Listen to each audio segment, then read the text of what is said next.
Alright, good day everyone. So before we start, let's have a short prayer. Please, Miss Jopel Pipito, lead the prayer. Okay, let us pray in the name of the Father, and the Son, and the Holy Spirit. Amen. Dear Lord, thank you for giving us another day to learn. Guide our teacher and classmates as we begin this online class. Help us stay focused, respectful, and active in participating. Grant us wisdom and understanding in every lesson. Amen. Thank the Father, and the Son, and the Holy Spirit. Amen. Alright, thank you so much, Miss Jopel Pipito. So once again, good day everyone. So before we start, how are you today? Kamusta kayo? Okay lang po. Ayan, Okay lang po. okay, that's good to hear. Ayan, bago ako mag-umpisa, so magpapakilala muna ako. I am Jorilyn Valmes from SC11 San Narciso. Ayan. So, ang topic natin, so today, ang pag-aaralan natin is about the Republic Act 1425 o yung tinatawag natin na Rizal Law. So, bakit nga ba kailangan pa nating pag-aralan si Jose Rizal, yung tungkol sa buhay niya ngayon? So, sa tingin nyo, bakit kailangan pa nating pag-aralan? Joanna? Kailangan nating pag-aralan pa ang buhay ni Rizal para mas malaman pa natin kung ano yung mga naiambag niya at mga naisulat niya laban dun sa mga nanakop sa atin dati. Yun lang po. Ayan, salamat. So tama po, kailangan natin siyang pag-aralan pa din dahil siya ay part na. So mamaya matatakil natin kung bakit inilunsad or bakit ginawa ang Rizal Law. So ang ating learning objective, so at the end of today's lesson, you should be able to first is to explain the important provision and purposes of Republic Act number 1425 or yung Rizal Law and describe the major social, political, economic, and cultural changes in the 19th century. So yung pangalawa ay to develop a sense of responsibility toward preserving Filipino identity and nationalism through the study of Rizal's life and works. Then yung last is to create a concept map or infographic showing the relationship between the Rizal Law, Jose Rizal's life, and the development of Filipino nationalism.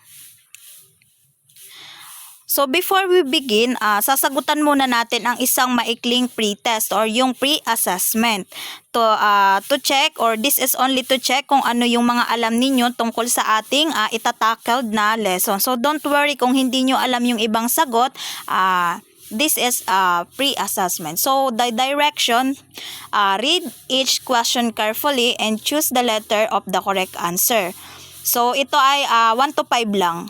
First question, what is the Republic Act number 1425 or commonly known as A. Education Act of 1982, B. is Philippine Constitution, letter C. Rizal Law, and D. National Heroes Act.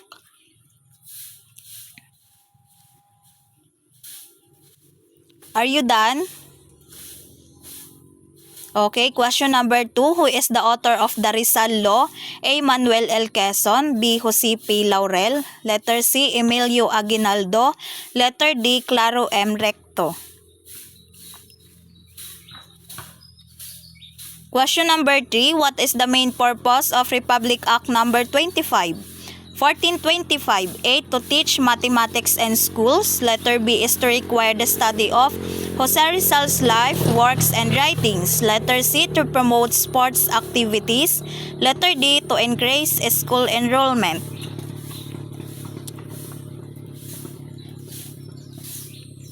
Question number 4. Which two novels written by Jose Rizal are required readings under the Rizal Law? A. Florante at Laura and Ibong Adarna. Letter B, El Fili and Biyag ni Lamang. Letter C, No Limitang Hire and El Filibusterismo. Letter D, La Solidaridad and Kartilya ng Katipunan. Okay, for the last question, why should Filipino youths study Jose Rizal? A. To become famous. Letter B. To memorize historical dates. Letter C. To develop patriotism, nationalism, and critical thinking. And letter D is to become politicians. Ayan, tapos na. Okay na ba ang lahat? Yes, ma'am. Alright. So, mag-check na tayo. Ayan yung ating correct answer. Number 1, letter C. Number 2, letter D. Number 3, letter B. Number 4, letter C. And number 5, letter C. So, pakilagay na lang po sa ating chat box ang inyong mga scores.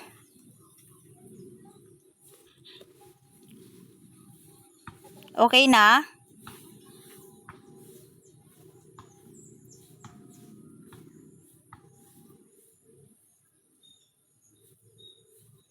Ayan, thank you so much. Jopel Pipito, naka 5.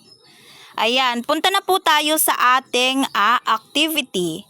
So, ayan, yung una nating picture, identify ninyo kung sino siya at kung bakit siya ang ating national hero. So, sino siya? Miss Binis Moreno. Sino po ang ating nasa picture? Jose Rizal po. Alright, si Jose Rizal. So, sa palagay mo, bakit kaya siya ang ating national hero? Joanna, sa tingin mo, bakit kaya? Go ahead, Joanna. Sa tingin ko po kaya siya tinawag na national hero ay gawa ng dun sa naisulat niyang dalawang nobela which is nagamit na kumbaga dun ipinahayag yung mga ginagawa ng mga sumakop sa atin, yung mga dahas na at saka alipostang ginagawa nila. Ayan. po. Yan, thank you so much, Joanna May. So, very good po. Si Jose Rizal po ay kinilala siya bilang ating bayani bagamat hindi siya gumamit ng weapons. Kagaya nga ng sinabi ni Joanna, hindi man siya gumamit ng weapon ay nakapaggawa siya ng dalawang novel na sa pamamagitan lang ng mga sinulat niya ay naipaglaban natin yung karapatan natin bilang mga Filipino. So, tama naman, kaya siya tinawag na bayani. So, ang next picture po natin ay ayan, ito yung ating pangalawang picture. So, sa tingin mo, Miss Jopel Pipito, ano kaya siya? Ano yung na-observe mo sa picture? Yung sa Rizal po, ang na-observe ko po is, siguro ito po, may nakalagay dito, author, and sponsor the bill in the Senate, signed. So, sa palagay ko po, ito po yung tungkol sa Rizal Law. Ito yung mga basic na information about sa Rizal Law. Ayan. Sa RA 142. Ayan, thank you so much. So, dito sa Rizal Law, pinapakita dito yung kung kailan siya ginawa, sino yung sumulat, at doon naman sa Spanish colonial rules, pinapakita doon yung mga naging based sa pictures, pinapakita doon ano yung mga naranasan natin dati, doon sa mga dayuhan. So, dito natin nararamdaman yung hinagpis, yung galit, yung awa, yung takot dun sa Spanish colonial rule. Okay, ang next ay about sa novel naman ni Rizal. So, Miss Joanna, ano kaya ang na-observe mo sa picture? Based po sa nasa picture, ayan yung dalawang nobelang ginawa ni Jose Rizal which is yung No Limitang Hari at saka El Filibusterismo. Sa pagkakatanda ko po yung El Filibusterismo which is dyan na naganap yung kumbaga inatawag na pag-aalsa. Ayan, thank you so much. Very good po. So itong No Limitang Here at El Filibusterismo, so ito nga yung sinulat ni Jose Rizal. Siya yung dalawang mahalagang libro na sa simula pa noon hanggang ngayong sa kasalukuyan ay pinapag-aralan pa rin natin at ni-required siya na ating pag-aralan. Dahil dito nga natin makikilala kung sino ang totoong Jose Rizal. Bagamat siya ay nagkaroon ng dalawang karakter, ay iisa pa rin yung layunin niya na ipagtanggol ang ating bansang Pilipinas. So, ngayon ay dumako na po tayo sa ating discussion. So, now that we have explored the different pictures and shared our idea, so let's discuss our lesson in detail. So, habang dinidiscuss natin yung bawat slide, bawat topic, ay listen carefully because this concept will help you understand why the Rizal Law is important to us as Filipinos. Ayan, so ito ang ating topic for today, Republic Act number 1425 or the Rizal Law. So, ang Republic Act 1425 is also known as the Rizal Law. It was signed into law on June 12, 1956. So, naging formal siyang batas noong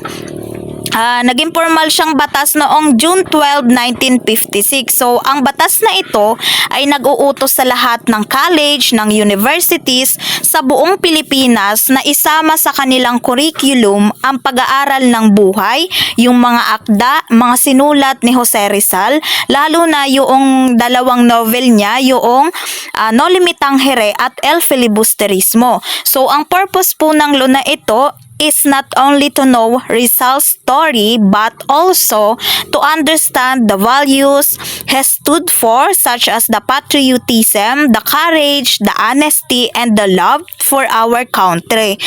So yun po pala yung nilalaman ng Rizal Law. Hindi lang siya basta batas, kundi nagpo-promote siya ng ating values about sa ating nationalism. So, ang next po natin ay purpose po ng Rizal Law. So, bago ang lahat, sino muna si Jose Rizal? So, si Jose Rizal po ay of course ating national hero. Bukod po doon, siya po ay isang doktor. Kung mababasa po ninyo ang No Limitang Here, ay ipinapakilala po siya doon bilang isang doktor at gumagamot po ng mga may sakit. So, pangatlo ay writer. So, writer naman po dahil siya ay isinulat niya nga po yung kanyang dalawang nobela, which is the El Fili and the No Limitang Here. So, number 4 po ay patriot. So, si Dr. Jose Rizal po believe that the education is one of the most powerful tools for creating changes. Instead of using violence, ginamit niya ang kanyang talino at panulat upang ipakita yung mga problema ng lipunan. Through his books, essay, and articles, he encouraged Filipinos not to fight for justice peacefully. So, his life teach us that one person can make a difference through knowledge, good character, and love for the nation.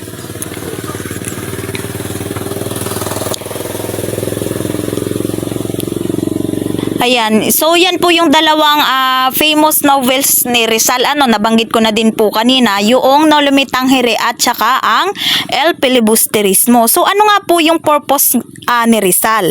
Na bakit niya po sinulat yung dalawang novels na yan? So ang main purpose niya is to develop patriotism, nationalism, and the responsible citizenship among the Filipino students. So, ano nga ba ang ibig sabihin ng mga ito?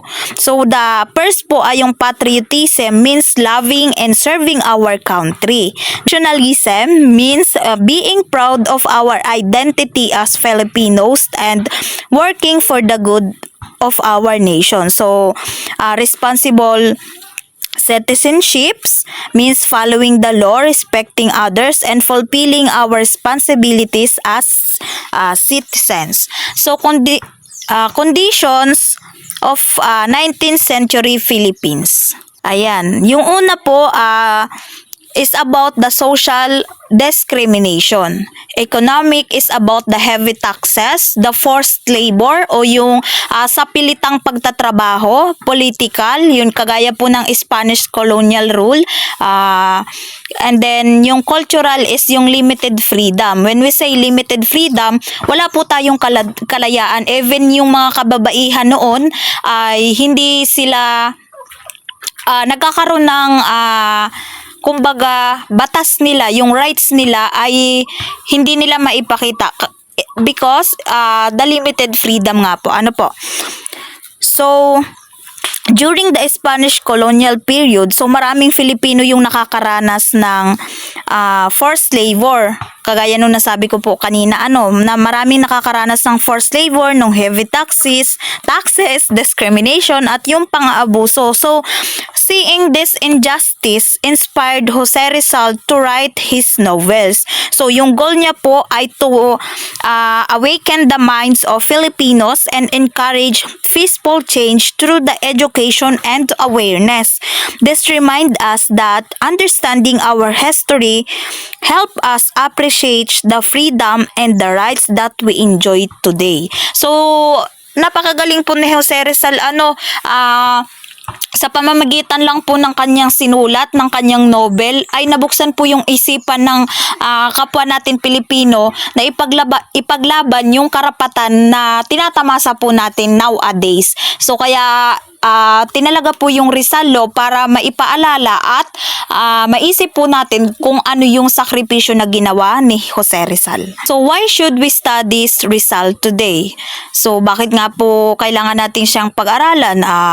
It's about the love of country, critical thinking, responsible citizenship, and then national identity. So kagaya nga nun, siguro mapapatanong din tayo, why do we still study Rizal today? So, bakit nga ba kailangan pa natin pag-aralan? Nakaraan naman siya. Tapos, kumbaga, parang sa ngayon kasi sa kabataan ngayon ay napapalayo na sila sa kung ano dapat yung ating pag-aralan. Kagaya nga ng kailangan nating isipin pa din, kailangan pa din nating wag alisin yung mga bayaning nagbigay sa atin ng kalayaan. Kasi ngayon, nowadays, ang mga kabataan ay parang mas pro na sila sa gadgets, sa technology, mga something na ganyan. So, kailangan, although si Rizal ay lived and many years ago, his teaching are still very relevant na So, ang gawin na lang natin ay ma-inspire na lang tayo dun sa values na binibigay ni Jose Rizal. Yung pagmamahal niya sa bansang Pilipinas, sa ating country. Then, yung isa pa dun ay yung what we call this, yung pagiging respeto natin or pagrespeto natin sa ibang lahi, sa ibang tao, sa ating kapwa-tao, mga ganyan. Responsible citizen din po tayo. Kasi ngayon marami nang na-adapt na mga mas gusto nila yung mga Korean drama, mga ganyan. Tapos parang mas kino-compare nila ang bansang Pilipinas sa ibang bansa na kesyo ganito sa gantong lugar. Tapos dito sa Pilipinas ganon. So wag pong ganon. Kailangan pa din po natin na siya ay ipagmalaki po yung bansang ipinaglaman ni Rizal. So kailangan as a students or as an individual, i-apply po natin yung mga naituro ni Rizal sa atin pong pang-araw-araw na buhay. So yun lang po ang topic ko for today. So yung nilalaman ng Rizal Law, sana ay may naunawaan kayo at may natutunan at sana ay patuloy nyo pa ring i-apply kung ano yung mga values na nais iparating sa atin ni Rizal kung bakit itinalaga ang Rizal Law. Now, proceed na tayo sa ating activity, which is the concept map. So, meron akong mga words na inilagay dyan. Ang gagawin ninyo ay magke-create kayo ng concept map using the words na nandyan po sa screen, which is the Jose Rizal, his novels, yung nationalism, responsible, citizenship. So, using the arrow, kailangan nyo gumawa ng mga words kung bakit sila related. So, yun yung activity natin. So, sisend nyo siya sa akin through PM. Then, ibibigay ko na lang kung ano yung magiging score ninyo during that activity. So, I'll give you 2 minutes. I'll give you 2 minutes, then isisend nyo sa akin ang inyong sagot.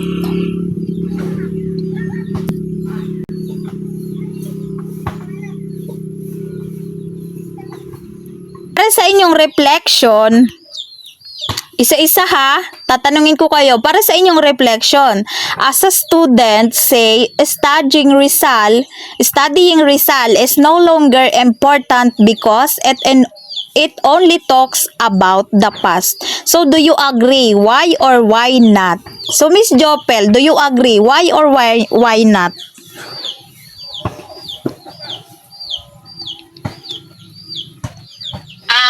For me, ma'am, hindi po ako agree. I'm not agree kasi kailangan pa rin po natin pag-aralan si Jose Rizal dahil unang-una siya ng ating at dapat po hanggang ngayon, hanggang sa mga susunod na henerasyon, hindi po mawala yung mga ginawa ni Jose Rizal. Dapat po bawat generation maalala po at maiisip ay under Hispanic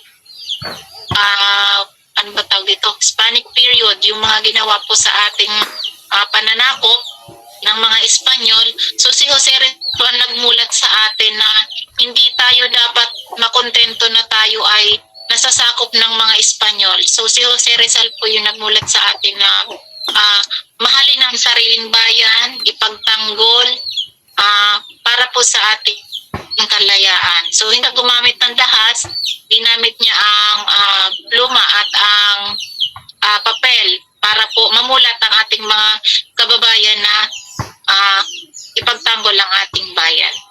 Yun lang. Ayan, thank you so much. So, tama naman So, ang sagot mo ay hindi ka agree. So, how about you, Joanna? Do you agree? Why or why not?